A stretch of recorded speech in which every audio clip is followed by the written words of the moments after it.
Good morning and welcome to Rising. We've got a great show for you, and my co-host today is Briahna Joy Gray. We're happy to have you. Thank you. It's great to be here again. Yeah, thank you. So here's what's on the agenda for today. John Iadarola and Rachel Bovard will weigh in on BLM's new transparency strategy for concealing a $6 million mansion purchased with charitable funds from the organization. David Waxman breaks down the drop in Bitcoin prices this week and what you could expect to see in the future. But first, the White House is expecting extraordinarily elevated inflation numbers in today's report from the Labor Department, and largely blaming the rise on Putin's price hike. The White House press secretary Jen Psaki coined the term during a presser yesterday. Let's watch. We expect March CPI headline inflation to be extraordinarily elevated due to Putin's price hike. And just as an example, since President Putin's military buildup accelerated in January, average gas prices are up more than 80 cents. Most of the increase occurred in the month of March, and at times gas prices were more than $1 above pre-invasion levels. So that roughly 25% increase in gas prices will drive tomorrow's inflation reading. And certainly it's not a surprise to us, but we certainly think it will be reflected. However, inflation was at 7.4% in January before the invasion, and in February it went up to 7.9%. For context, Russia didn't invade until February 24th. So most Americans, unsurprisingly, aren't buying into the Putin price hike narrative either, as the public looks to be much more concerned with rising costs over the war in Ukraine. A recent poll from NBC found 68% of Americans think Biden's priority should be getting inflation under control, over 20% who think he should work to end the war in Ukraine. And according to a poll from the Kaiser Foundation, 55% of Americans say inflation is the biggest problem in America, while 18% named Ukraine as the biggest issue. And obviously these are related issues. Always when you're trying to rank issues, what matters most, it's a little bit of a, what's the science behind that? But clear voters do see a link, I think, between the two, but they're not sold entirely on the idea that, everything would be fine. But we have to do this Ukrainian war, so sorry, you have to pay more for everything. That is clearly not persuasive. Yeah, I think the worst case scenario is making American voters believe that you're more interested in a rebranding campaign than actually doing your best to meet the needs of the moment.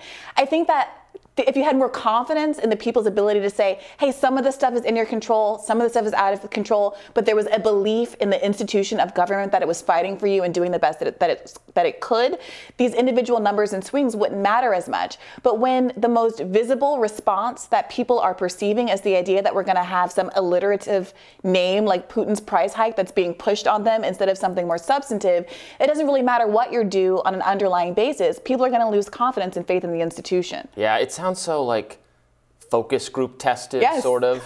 It probably was focus group yes. tested. Or it was tested by I don't know, Jen Psaki and friends. They're like, ooh, that sounds really good. Go with that. 100%. She's so checked out. She's leaving. Every problem can't be solved by alliteration and putting things in groups of threes. That doesn't work outside of your high school English class. Darn it. Well, that's my strategy. I got nothing else. So later in the briefing, Psaki pushed for Congress to pass the administration's proposals on child care, other areas that would reduce the rising costs for families. It is a reminder to us, to our allies on the Hill, and hopefully to many of the American people that we need to do more to reduce costs for the American people.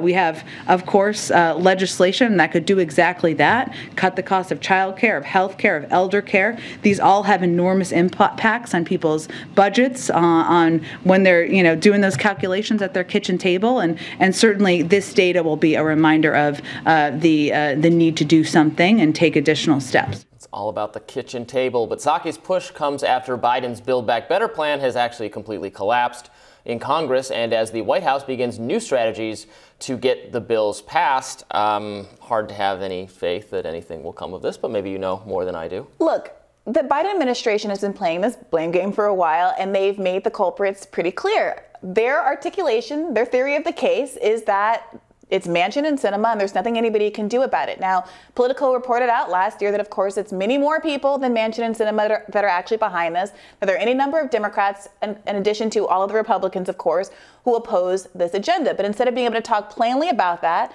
and why it is that there's so many electeds in Congress who are so wildly out of step with what their constituents want, and opening the Open Secrets tab and just reading down the list of who's taking donations from whom, they decided to argue for a year now that nothing could be done because of Manchin and Sinema. And this is all about Manchin and Sinema.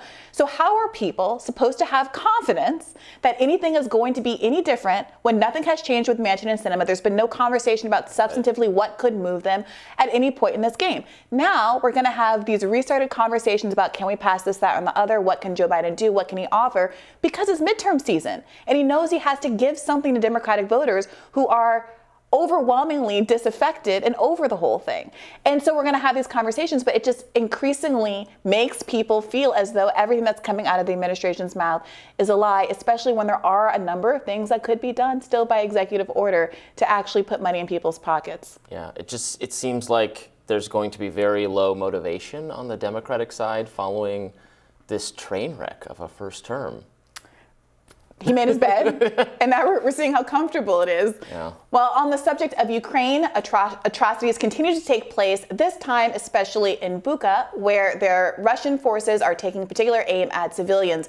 The New York Times reports soldiers tortured, raped, and executed civilians in basements or backyards. Yeah, it's grisly reporting, and also reports from Ukraine's neo-Nazi group, the Azov Battalion, which allege that Russia is using chemical weapons against Ukrainian defenders in Mariupol. Newsweek has not been able to confirm the report independently, and as always, we have to clarify that we don't, I haven't personally reported on this or looked at it. It's so hard to know exactly what the situation is, and, war is an atrocity unto itself, so it's horrible regardless of the particulars of what's going on.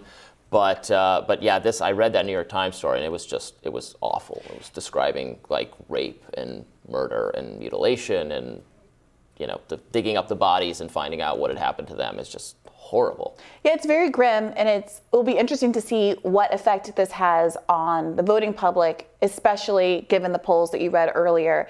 There is this interesting tension between, I think, the average person's moral disgust with these kinds of tragedies and a very humanitarian and sincere desire to want to help, but also a frustration that so many atrocities, obviously of a different scale and nature, continue all over the world and domestically at home. And I think a lot of voters are frustrated to see $30 billion added to a defense budget, all of this spending kind of happening without any conversations about how you pay for it, when the domestic agenda, as we just discussed, is so dead in the water. Well, and also helping means also more deaths, right? It means people maybe justifiably fighting back, but it's not how do we all want to bring this to a peaceful resolution now. Yeah. And it's frustrating that it doesn't. Maybe it's coming. Maybe they're working something out. We don't know exactly. But it's awful. It's a real palpable reminder of how awful war is. Which is something we've had the luxury of not thinking about, I guess, very much. Even though we should have been thinking about it, we're plenty responsible for it. No, it's absolutely going on, but was not in the headlines. People not paying as much attention to. War has again been the headline story for the last 3 months. It should have been the headline story the whole time we were, aggressively destroying civilizations in the Middle East. But and I think there are some people who are skeptical about why it is the headline story now versus before, and that may or may not be fair.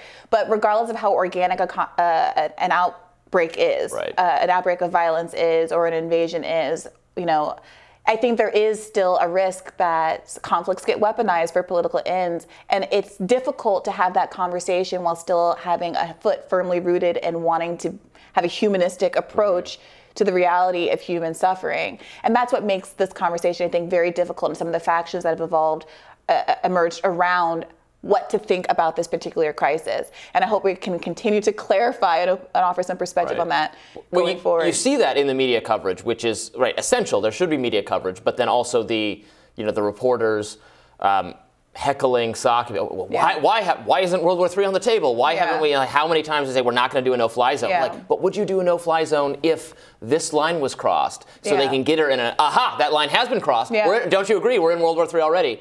It's just weird. It's baffling that they want that. It is baffling and terrifying. And terrifying and wrong and bad. And wrong and bad. All right, well, we'll tell you all what's on our radars coming up next, so stick around.